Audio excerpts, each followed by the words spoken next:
Hello students, कैसे हैं आप? आज हम अपना एफएमटी का 5th चैप्टर पढ़ेंगे जो कि थैनाटोलॉजी पर है। और थैनाटोलॉजी का सिंपल मतलब होता है साइंस ऑफ डेथ, यानी कि हम कैसे आइडेंटिफाई करें डेथ कैसे हुई, कब हुई। ये सब थैनाटोलॉजी के अंदर आती है और ये बहुत इंपॉर्टेंट है क्योंकि पोस्टमार्टम में इसी का यूज़ होता है। एक बार इसकी डेफिनेशन देख लेते हैं। It deals with the study, mode, cause, manner and changes after death for medico legal purposes. Recognising science of death is very important for certification and investigation. अच्छा, मोड ऑफ डेथ क्या होते हैं?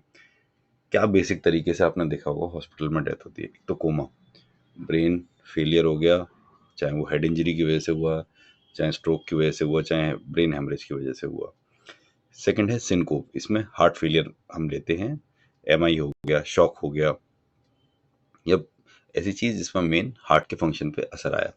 Third asphyxia, failure of lungs, respiratory system, patient सांस नहीं ले पा रहा, उसकी सांस लेने में बहुत दिक्कत हो गई है, चाहे वो ड्राउनिंग की वजह से हो, सफोकेशन की वजह से, कोई भी हो, लेकिन लास्ट में अगर ये चीज़ की वजह से डेथ हो रही है तो हम इन कैटेगरीज में डालेंगे।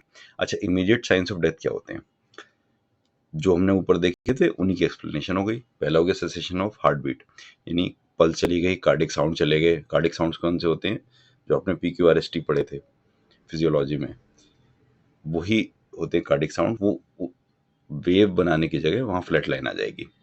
फिर हो गया सेसेशन ऑफ रेस्पिरेशन, कोई चेस्ट मूवमेंट नहीं है, क्योंकि जब भी हम अपने मैकेनिक्स ऑफ रेस्पिरेशन पढ़ा हो तो सरफेस टेंशन की वजह से लंग्स एक्सपैंड और कॉन्ट्रैक्ट करते हैं, उसकी वजह से हवा आती है और जाती है, ऑक्सीजन, तो वो नहीं हो रहा। नाक से सांस लेते हैं तो ब्रीथ लेने की साउंड्स आती है, वो भी आनी बंद हो जाए। फिर cessation of brain activity, pupils नहीं हिल रहे हैं, हाथ पैर नहीं हिल रहे हैं, EEG फ्लैट आ रहा है, तो ये हम ब्रेन एक्टिविटी में लेंगे। अच्छा, early signs of death molecular क्या होंगे?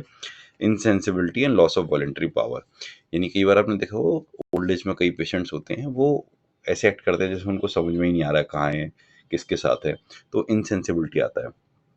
लॉस ऑफ रिफ्लेक्सेस, ये बहुत कॉमन है। पेशेंट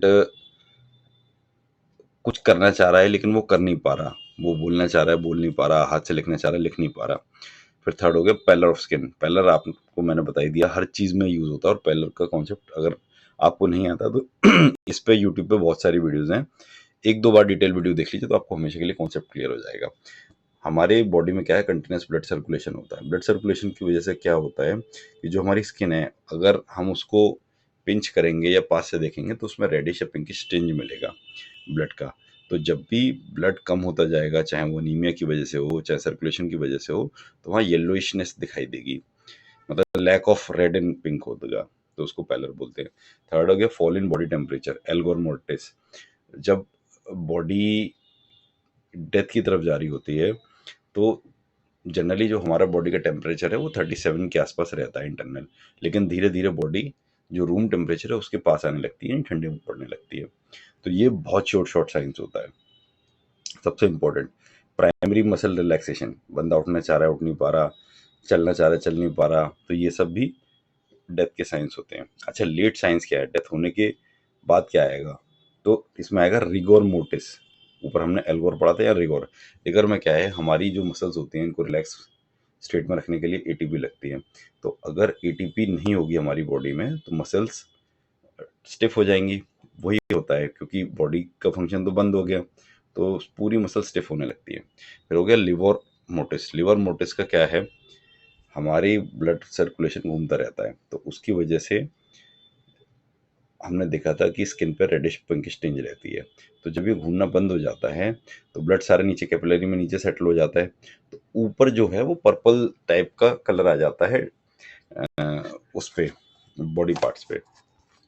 तो ये लिवर मोटिस हो गया। अच्छा, प्यूट्रीफेक्शन। प्यूट्रीफेक्शन में एक टाइम के बाद आपने देखा होगा बॉडी में गैस सी बनने लगती है और ग्रीस सड़ने सी लगती है, उसको हम बोलते हैं प्यूट्रीफेक्शन।